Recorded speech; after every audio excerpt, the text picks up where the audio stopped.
Selamat petang dan salam sejahtera. Saya Daniel Anthony dan anda sedang menonton Sekilas Fakta untuk petang ini 16 April 2021.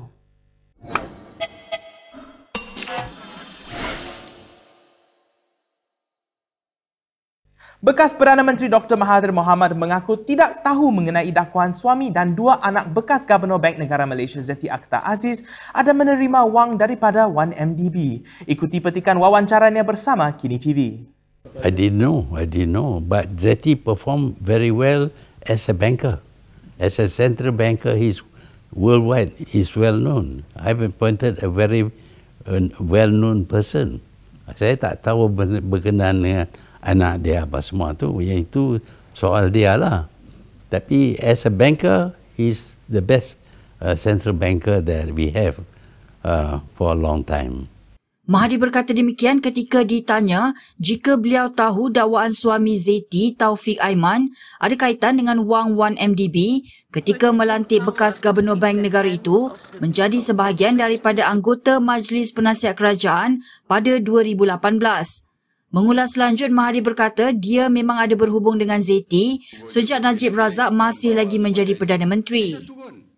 Zeti yang bagi tahu kepada saya bahawa Najib ada duit banyak dalam bank. Tapi dia kata dia nak ambil tindakan, dia cuba. Lepas tu entah apa dia yang Najib buat, tapi dia tak beranilah. Dan the group of four tu pun di Chief of Police cerita kepada Najib tentang group of four ni. Dan si AG was sacked. Najib destroyed that group of four. Sementara itu, media melaporkan suami kepada Zeti Aziz, Taufik Aiman, telah disual siasat polis pagi semalam. Laporan The Age menyatakan kenyataan Taufik dirakam selama 3 jam oleh Jabatan Siasatan Jenayah Komersial Bukit Aman.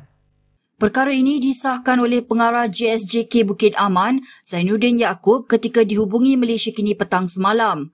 Taufik dipercayai disoal siasat untuk membantu siasatan terhadap dakwaan bahawa dana 1MDB dipindahkan ke sebuah firma yang berpusat di Singapura yang dikendalikan olehnya dan anaknya. Bulan lalu Zainuddin mengatakan kes itu disiasat di bawah Akta 613 berkaitan pengubahan wang haram. Ini selepas DH melaporkan bahawa sejumlah $16.2 juta telah disalurkan ke firma Singapura Iron Rhapsody Limited.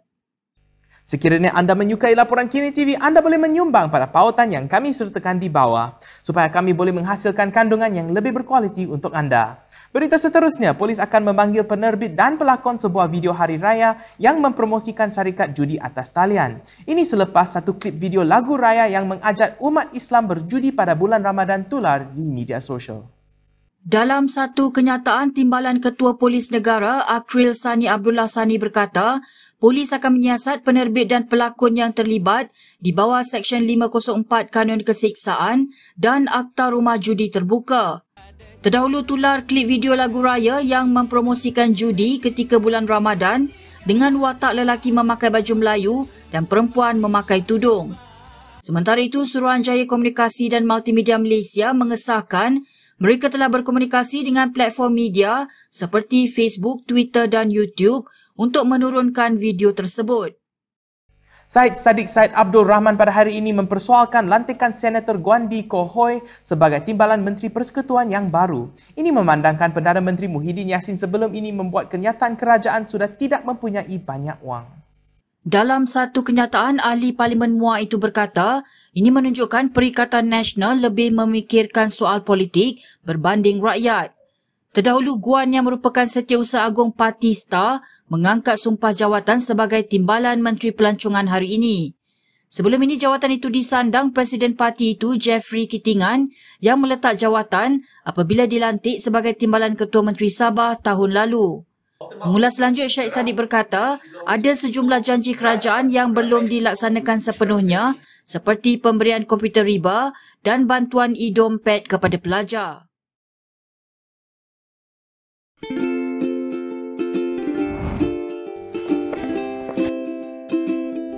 Shellfish, red meat, and beer. If you love indulging in these foods, you may end up with high uric acid level in your blood. These foods consist high level of purine, a substance that will eventually break down into uric acid and be excreted through our urine. It is recommended that the amount of dietary purines should be kept between 600 to 1000 milligrams per day. Having too much uric acid in your blood can cause attacks of gout. It can also cause kidney stones and blockage in the kidney. The crystallization of the excessive uric acid in your blood can be eased by reducing purine-rich food to only 100 to 150 milligrams daily, maintaining a healthy lifestyle, and consuming urinary alkalinizer like Ural. It consists of sodium bicarbonate, citric acid, and sodium citrate that increases the urinary pH and solubility of uric acid to prevent crystallization. Best of all, it's lemon-flavored and sugar-free. Ural, effective urinary alkalinizer. Neutralize your uric acid problem now.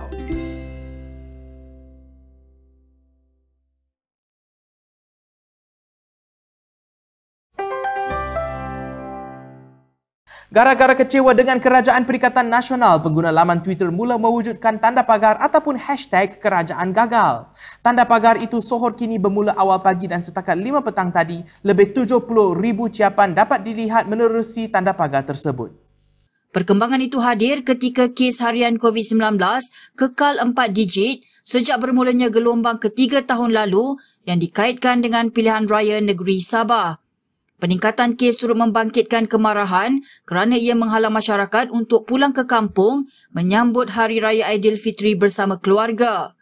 Siapan tanda pagar kerajaan gagal turut ditujukan kepada Perdana Menteri Muhyiddin Yassin setelah dia menyatakan bahawa kerajaan kini kekurangan wang kerana telah berbelanja lebih 600 bilion ringgit menerusi belanjawan 2021. Selain itu, ia turut merujuk kepada peningkatan harga barang, gaji rendah, pematuhan SOP bersifat 2 darjat selain proses vaksinasi yang didakwa agak perlahan. Bazar Ramadan di Kuala Lumpur mungkin tidak bertahan lama jika pematuhan SOP di kalangan pengunjung dan peniaga masih tidak memuaskan. Perkara itu telah dinyatakan oleh Menteri Wilayah Persekutuan Anwar Musa. Setakat yang saya dapat laporan secara bergambar, tak cukup penyelia-penyelia di tapak-tapak, orang terlalu ramai, social distancing tidak ada. Jadi tak apalah 2 hari pertama, tapi saya ingatkan sekarang sebab kalau berlaku outbreak, saya terpaksa memerintahkan supaya ianya ditutup. Saya nak mengelakkan daripada ianya ditutup. Sebab semua orang nak cari rezeki pada bulan Ramadan ini. Menurut Anwar, dia bimbang dengan kemungkinan berlaku lonjakan kes COVID-19 di wilayah persekutuan kerana kawasan itu merupakan pusat aktiviti ekonomi. Berikut beberapa lagi ringkasan berita untuk petang ini.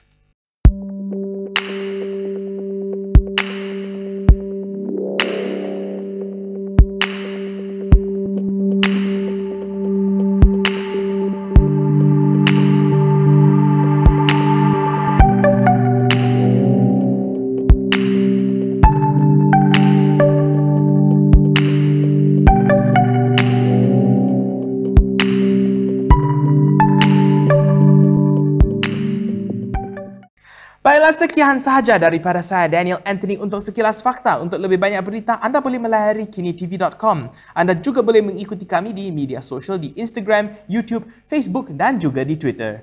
Bila keluar, jangan lupa memakai pelitup muka dan bila boleh, sila duduk di rumah. Saya Daniel Anthony, salam hormat dan jumpa lagi.